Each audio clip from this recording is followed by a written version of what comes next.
Welcome back, folks. This is Suave, and today I wanted to go over a very special topic with y'all. It's a topic that's being discussed all around the internet right now, and that is, why is manga outselling US graphic novels or US comics in general here in the United States? Now, the reason this topic is being talked about lately is because there's this website called ICV2. It's a geek culture website, and they publish articles about different types of topics, including the top ranking comic books or the top ranking graphic novels, in this case, being sold here in the United States. And for the past 2 months in a row, manga has dominated those tables. There is not a single US graphic novel inside, at least not within the top 20. And it's a very interesting topic to dive into. I've been following lots of different channels, whether it's from the comic channels or the manga channels, and there's lots of different topics up for discussion. Maybe it's because it's the digital platform between Shonen Jump and Marvel Unlimited, or maybe it's because comics in the US are just going way too political. These are stories that people don't want to read about right now. Or in some cases, maybe it's because the comics are structured in such a way where writers and artists are constantly rotating, and maybe the titles are constantly relaunching too often. And those are all great subjects to dive into. However, I don't see a lot of people talking about one of the most basic fundamentals when it comes to marketing and commercializing these comic books, and that is audience's first impressions, which translates into audience retention. Now, I'm not going to sit here and tell you that I'm a marketing and publishing expert, because I'm not, but what I can give you is my personal experience growing up as a young teenager, discovering US comics for the first time, discovering manga for the first time, and seeing how those grew with me. And now that I'm 30 plus years old, how that has affected me when I'm in this specific demographic, and what types of titles I'm buying, and why my shelves look like this today. So without further ado, let's begin. Okay, so let's go over what I mean by audience retention and first impressions when it comes to buying manga versus buying comics. Now, you're probably first wondering, Suave, why are you bringing this floppy comic here? This is not what we're supposed to be comparing this to. This is not a graphic novel. And you're right, this is a graphic novel. This is the glued binding, the trade paperback. It has a bunch of different issues collected into one book. This is what we should be comparing to this. However, I have a tough time comparing this with this, only because these two books are fundamentally different, and we have to understand this in order to understand why this is failing. So growing up as a young teenager here in America, I watched shows like X-Men the Animated Series, I watched the Spider-Man cartoon. It was all cool. Those were characters that I grew up loving, and I knew about Marvel, and they had comics and whatnot. And whenever I heard the word comic, something like this is what I pictured in my head. I saw a floppy magazine. It has the volume number, the title, a cool looking cover, and I would flip through it. I even told my dad, hey, let's go check out this comic shop because I really want to buy a comic and I want to check it out. And so, my dad, he didn't know what comics were. He just knew that there was a store and they had like some characters that he probably recognized from the TV shows that I watched, and it advertised and it was geared towards kids. So he's like, yeah, sure, why not? Let's go in there. I'll buy you a comic or two. And I go in there, right? And I see this X-Men comic, and it had Wolverine on it. It might have been X-Force at the time, because I saw Wolverine. I think he was like in a black and gray outfit, and he just looked so badass, so I had to get it. It probably wasn't even a number 1. I think it was like a number 9 or something like that. I had no idea what was going on in the story. I just knew that I had to get that comic because Wolverine was on the cover. And so I bought it, went back home, and it looks something like this, right? Maybe not exactly like this, but there was dialogue, there was full colors, there was a lot of action going on, there was blood, and it just was so awesome. And that left a very good first impression. However, what happens when I'm done reading the comic is the most interesting part. Okay, so let's pretend I'm 13 years old again. This is one of my shelves. This is where I keep all my manga, and let's just say all the shelves on my bookshelf are about the same size because I want to maximize the amount of manga that I can hold in one bookshelf. I come back home, I bring the comic book with me, I read the comic book on my bed, and now I'm done with it. And I'm trying to figure out what to do with this next. And obviously, this does not fit in here. Maybe if I put it up here, there we go, maybe it'll fit in there. But obviously, I don't know what that is at that point. It gets lost in there. And now all of a sudden, I have a dilemma. So, spoiler alert, 13-year-old me never bought another comic ever again after that. My comic just got wrinkly, it got dusty, crumpled up. I didn't have good storage for it, and I just never bothered coming back to it. In fact, I never bought another floppy comic for at least another 15 years. Now let's back up for a little bit. Let's pretend that 13-year-old me did know about bagging and boarding, and I properly stored my comics. I bought some comics maybe, and I decided to get a few bags and boards, and I got all these titles, and I was super excited that I could finally protect my comics and collect more comics. Well, there's another dilemma that happens with that. Now, when you go to a comic shop, they don't always give you a bag and board with your comic. It's usually hanging out in a rack, the loose magazine, you grab it, you buy it. Sometimes they'll offer you one bag and board and it's not really that cheap either. But most of the time when you go to a comic shop, they'll offer you 100 bags and a pack of 100 boards, and that alone is probably, I'd say, maybe at least $20 to $30 upfront they have to pay. Maybe I'm being a little generous with that offer, but regardless, that's another upfront cost that you're expecting someone to fork up when they want to store their comics. And that's not even the worst offender, because when you bag and board your comics like this, you still have that dilemma that this does not fit in your shelf. So what do you have to do in order to really store these comic books? In order to store your comics properly, you unfortunately have to buy this damn thing. It's a big ass cardboard rectangle. Sometimes it has a design, sometimes you can just get plain black ones. And this is specifically designed so that you can open up the top, put in your comics here, and then close it up. And you have to find room either somewhere in your bedroom if you're a kid, or if you're lucky enough, maybe you have a basement or an attic, you have to find some place to fit this large rectangular box. So as you can probably tell by now, there are a lot of factors that are working against wanting people to buy comic books, especially young readers who probably have an allowance, or they probably have just a limited amount of money from their part-time jobs to be able to afford comics in the first place. Okay, so we learned that the way comics are designed, their dimensions, they're not very easy to store and collect, and that's one of the main reasons why people don't want to collect them, especially the younger audience. And so you're probably wondering, what does that have to do with trade paperbacks? And so let's go ahead and take this for example, Fallen Angels. Fallen Angels is one of the recent X-Men titles, and it's one of those titles out of all these titles that did not sell so well. Fallen Angels only had, I think, 5 issues in total, and that was it. These characters split up and they went off to their own different stories.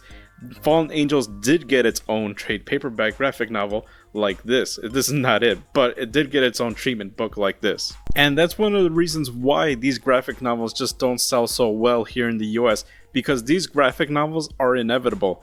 They come no matter what. Even if these series tank or they don't have a good story, Fallen Angels was pretty interesting, but just a lot of people just weren't hooked into it. And so that kind of correlates as to why would people want to buy a graphic novel for Fallen Angels. So unfortunately, these graphic novels do not affect the lifespan of a story. In very rare cases, I think there was like a Wasp title that was just so well received by young people, young readers, that they bought that graphic novel, they enjoyed it, and so it brought back the Wasp story again, but I think that got canceled again, and so it's just a never-ending loop with that. But regardless, these sales, for the most part, do not affect the lifespan of these titles. You have to buy these titles in order for this story to continue and to get more issues. And then when you get more issues and it gets past issue 5, now you're in issues 6 through 10. Then when 6 through 10 get completed, you'll get a second volume of this collecting those next 5 issues. And that's one of the reasons why I have such a hard time comparing these trade paperbacks to these manga books, because manga in the US primarily is what I'm going to say. Manga in the US is a tried and true tested product. This is just a translated book that came from Japan, and it already survived the culling. It's very popular in Japan. The publishers here in America, they are looking at these books, they're doing their research, they're seeing what titles are hot, which ones are popular, which ones they think the audience here in the West are going to enjoy. And so they cherry pick these titles like Dr. Stone, titles like Jujutsu Kaisen. These are titles that are doing amazingly well both in anime and in manga sales. And so when it comes here in the West, these are products that people are going to enjoy because they trust these publishers in picking up these products. So let's look at the comparison. These manga titles are small, they're very compact, they fit on a nice shelf, they're only $10 US for about, I'd say, a little less than 200 pages. Here for this graphic novel, this is $18 US for about 50 to 60 pages worth of content. So do you want to pay $10 for a little less than 200 pages worth of content? Or do you want to pay $18 for a little under 60 pages worth of content? And as you probably noticed, these trade paperbacks from the comics are actually the same dimensions as these regular floppy comic books. So obviously these are not going to fit in the same shelf as these, especially if a young reader is buying these and they're adjusting their shelves in order to maximize the amount of books that they want to have in this. There's no way in hell this is going to fit in that same shelf. So in my opinion, the way these trade paperbacks work, they have to live off of these single titles.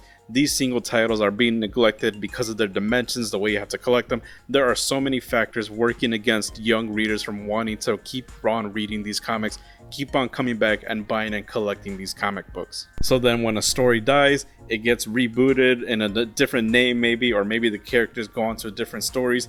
You only get one trade paperback, and then this trade paperback may not even have a good story, so that when people actually do buy a copy like this, they read it, they don't really understand what's going on, and they didn't like it. And when they have to look at the chronological order of reading something, I'm not saying that this is the chronological order, this is not the order at all, but I'm using this as an example because I don't own many trade paperbacks.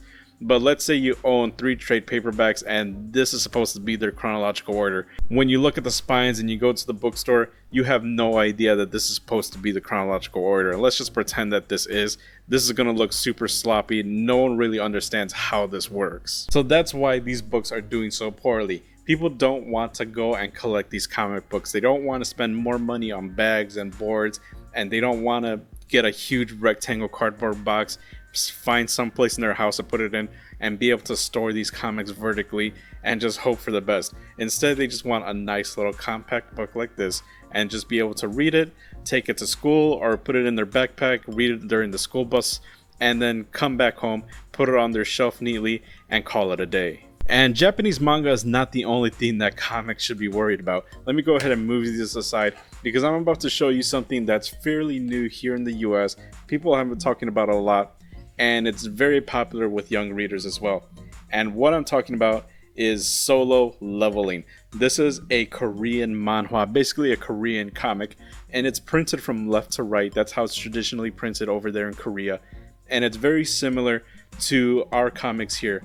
In this case, this is a very thick and heavy book. This is $18 US. That's kind of standard here for trade paperbacks in the West. This is $20 US. So now you have to ask yourself, do you want to buy a book that's a little less than 60 pages? Or do you want to buy a book that's a little bit about 300 pages worth of content? And this is only $2 more than this. And when you open this book up, like I was saying earlier, it's printed from left to right. You can read it from left to right like a traditional comic, and it's all in full color. And guess what? This book is way smaller than this book, and it's about the same size as a Kodansha manga. You put it up side to side like this, and look at that. It's about the same dimensions, and you can fit it on the manga shelf. And when this book debuted, I believe this was #1 in the top 20 authored graphic novels.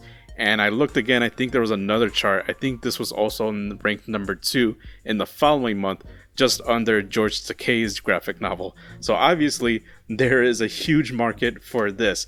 And these Korean manhwas are being translated in English. This is volume 1 that just came out a few months ago. And I think volume 2 is coming out this month or next month, something like that.